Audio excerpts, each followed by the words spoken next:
Alright guys, welcome back.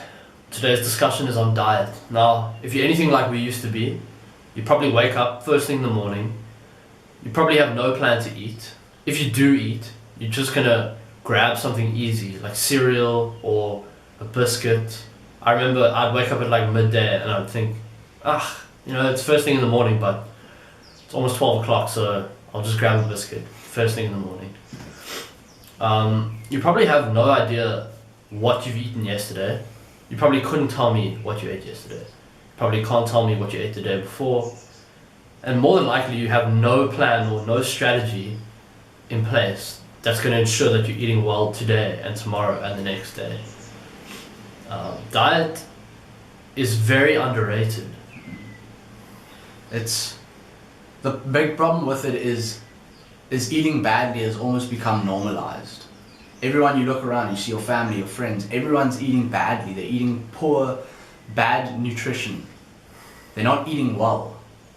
But when you look around at those people and you see the bad food they're eating, I bet you any money 90% of them, they look bad. Yeah. Food portrays into your body. Me and Aaron, we both eat for aesthetic and health reasons. So you've got to keep your future self in mind when it comes to eating, because one day, if you don't die before, you will be 30. And do you want your diet to affect you negatively at 30? Do you want to have a dad body? Do you want to have a gross looking body? Do you want to have underlying health issues? Do you want your health to hold you back? You need to think about this seriously. Diet affects you. It's for your future self, no one else. It's your responsibility to take hold of it and to change it. Absolutely. Like you said, it's really normalized nowadays to just shove anything you see into your face. And I don't know where that comes from, where you just assume it's okay to just eat anything, because it's not. Like, coming from that and looking back, it's actually, I feel quite disgusted at the way that I used to eat. Absolutely. I was like a pig. I didn't look terrible, but I'm sure if I continued eating like that, I would very soon end up looking terrible. Yeah. Like, I would just shove the first thing I saw into my face. You need to stop being strict with yourself. And you need to set standards for what's going into you. Absolutely. And you need to be comfortable with the fact that, you're gonna go out to a birthday party and everyone's gonna be having cake or something, and you gotta be the guy who says no.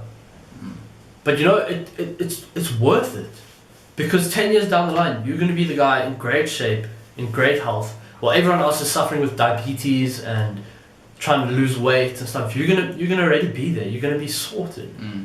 And another thing is, with all these junk foods, man, it's very childish. This is like children's play. Like when you see like people like eating cake and stuff, it's not masculine. No. It really like puts you. When I see people doing that, I do think they're weak. Honestly, when I see they're weak mentally and physically, it makes you weak mentally and physically. If you think of like the ideal man, like the strong, supportive, encouraging, handsome guy, like you don't see him going home and opening a bag of crisps. Yeah. No, he's there like cooking his steak, like a man, like cooking his food. I remember I have the story of when I was in school. There was this teacher, he was morbidly obese, like morbidly. And I remember he was sitting with a rounded back on his computer chair, and he was like balding. I have a vivid memory of this. And he had a packet of little jelly babies, and he was eating them like this, just putting them in his mouth. And from that point, I was like, man, I can't be like that. I can't be anything like that. And from that day, I came home. I told Aaron that story, and we said, bro, we're changing like our diet. We're not eating sweeties. We're not eating junk food. No, and we haven't. Yeah. For about a month. We haven't put any shit into our body. Seriously. Now, obviously, talking about foods, the best foods to eat are whole foods. And I know this gets thrown around a lot, like that whole foods term, but seriously, like the bulk of your diet should consist of single ingredient items. So a whole food is like an egg. There's no ingredient list for an egg. It's an egg. stuff like that. You know, egg, lean meats, especially if you're bodybuilding. Like, you need to prioritize your lean meats and your dairy. Obviously, because you're trying to gain muscle, right? So you need to have high protein intake. So I think the first step to changing your diet is to become mindful of what you are consuming, mindful of what you're putting into your body. You don't have to change it yet. Just be aware. Just be aware. Don't just graze through your day. Think, is this healthy? And you know if something's healthy or not.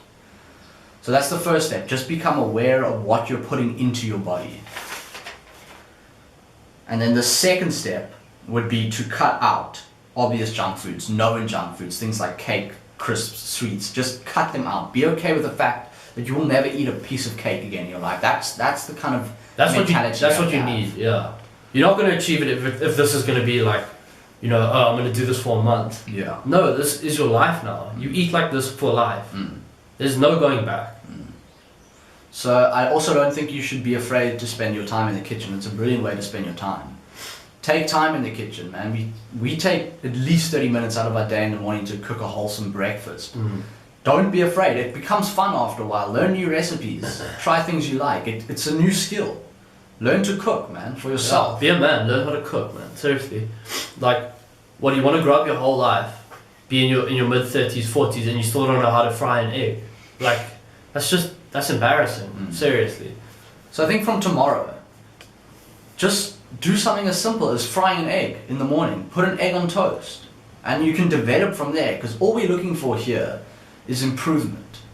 Just improvement is king. That's all we're looking for. Little improvements. Every day. Just learn how to cook. Start by cooking an egg on toast instead of cereal. That's an improvement. So macros are another thing we need to touch on. It's very important to not forget about your macros. These little details, man, they make the difference. And they show through in your physique as well. Absolutely. Like when you're eating clean, wholesome foods with a lot of fruits and a lot of vegetables, a lot of nuts, healthy fats, seriously, your physique is going to change. Like, we've been bulking now for a couple of months, and our calories are pretty high. We're eating like almost 3,600 calories a day. And I've gained weight. I've gained like 3 kgs. But I'm literally leaner than I was when I was just eating, still calories, but when I was eating crap. Like, the quality of the food that you're taking in comes through and actually changes the way you look. Absolutely. And it changes the way you feel. Yeah. Number one, in your energy, but Definitely. Also in the way you feel about yourself. You feel better when you've taken time out of your day to cook yourself a wholesome, healthy meal instead of just shoving whatever you can find into your face. So I think if you're serious about changing your diet and looking better and feeling better, MyFitnessPal is the way to go. That's ultimate mindfulness eating. Yeah, you know everything that's coming into your body. You're aware of every single macro that's going into your body. You know exactly what's going on. That is the ultimate state of mindfulness. So download MyFitnessPal. It's literally just a calorie tracking app. Yeah, it's great. And that will take you to the next level if you're consistent with it. See you next time. Cool.